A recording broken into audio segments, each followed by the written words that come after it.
So we might have some clear skies tonight before more snow rolls in. So with that opening, I'm gonna do an experiment I kind of wanted to do for a bit, and it's astro related. So because I can't venture anywhere, I'm gonna do this from the backyard. And because I don't have my big star tracker working because I can't pull or align it, and I want to auto guide it, but I have better places to put the money, which number one is a new computer, mic system, so I'm going for the Osmo, and then an actual camera. But before I go anything astro auto guided. But what I want to do is with my move shoot move tracker, which is budget friendly. I use this mostly for my Milky Way stuff, but we're gonna do a little deep sky imaging on Orion tonight. So what I'm gonna do is take two images with two different lenses, and neither of these are astrophotography lenses by any stretch of the imagination. This is my 24-120 f4, and this is a 50-year-old lens. It's a 75-205. So Orion's super small, although it's bigger than a lot of deep sky targets, and it's also really bright. So f4, f3.5 for these two lenses respectively. 120 is going to be, we're going to have to crop a lot. 205, we're going to have to crop a lot. But again, not comparing apples to apples certainly, but just have a little fun. And if you're not into astrophotography, a simple move shoot move tracker, which when I got it was about $250. Who knows what's happened to that. Now I'll fire it up here. But I'm not associated with Move Shoot Move. I bought it and it's what I use. So they have a new version, which is the Nomad, and currently on sale at $259 US. There are several packages, and one with a laser pointer is a must. I'm going to start with this guy first, which I think is going to produce the better image because this is just so old.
So I'm polar aligned, and Orion Nebula is outside of the glow from Halifax now, and we're gonna roll some exposures with the 24-120 at 120 at 4. So we'll dial in those settings, but I'll point out you can easily see Orion.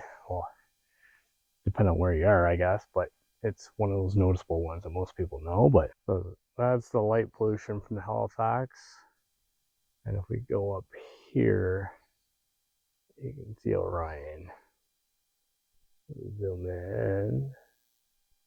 Oh, that's Orion's belt, the 3 stars there.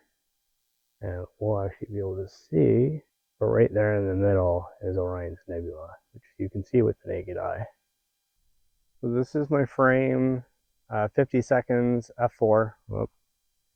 50 seconds f4 at ISO 500, and we're just starting to get elongated stars.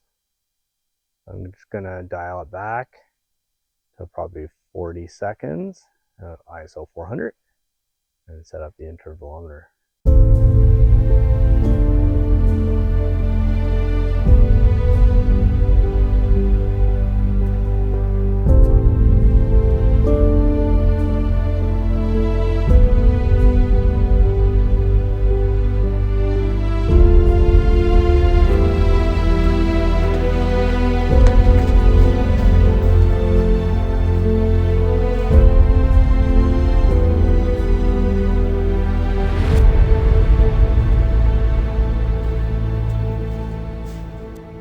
I went to swap for the lens and came across two issues.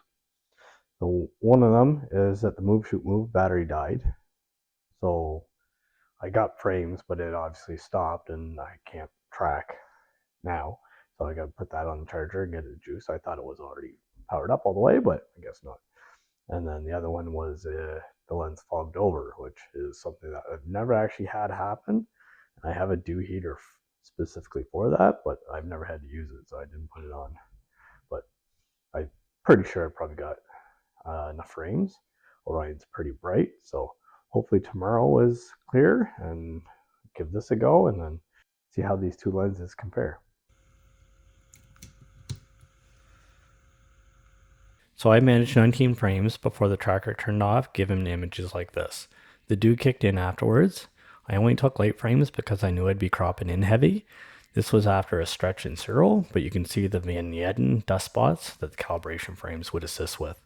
You can even see the flame and very faint outline of the Horsehead Nebula. It has a lot of hydrogen alpha gas, and you need a dedicated astro camera or a modified camera to capture this, as a standard camera blocks it. But there it is, the Orion Nebula.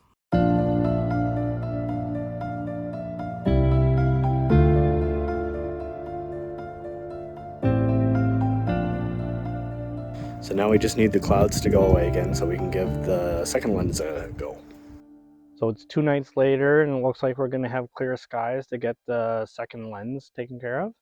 So that's going to be the Viditar 75 to 205. I won't bore you with the setup, so we'll just get right into it when it's dark enough. I had about 12 minutes exposure on the other lens, so I'm going to try to keep that comparable. So with the 205 lens, I'm going to try for the same integration time roughly. The exposure will probably need to come down a little bit, so probably around 30 seconds, but we'll get into all that and I'll do everything to kind of keep it at the same. So it's about a third off the left side of the histogram, and then we'll see what we end up with. But I did break my tripod, so I gotta fix that. It'll be fine for tonight, but the clasp broke off, so I think it's gonna be an easy fix. But yeah, so we'll get part 2 done here hopefully. So I bumped the ISO up to 630-second exposure, so we'll run some of these, and I can already tell that this one isn't going to be as sharp in the details just off this single 30-second frame. So again, I stack those images in Siril.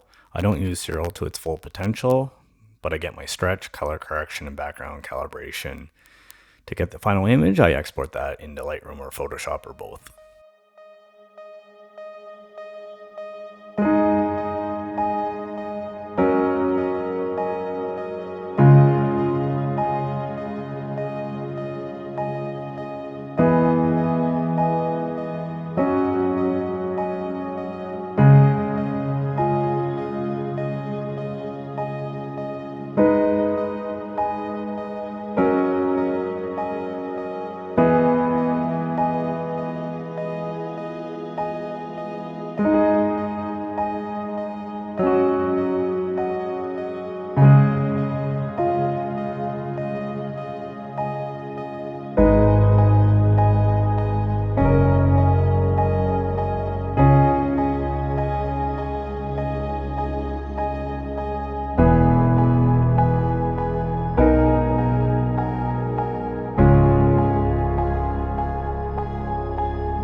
Again, this was far from a controlled experiment, but the results are obviously better with the Nikkor 24-120 in every aspect: detail, color, and less bloat on the stars. But at the end of the day, with a simple tracker and pretty well any lens, with a little bit of zoom, you can get some deep sky images.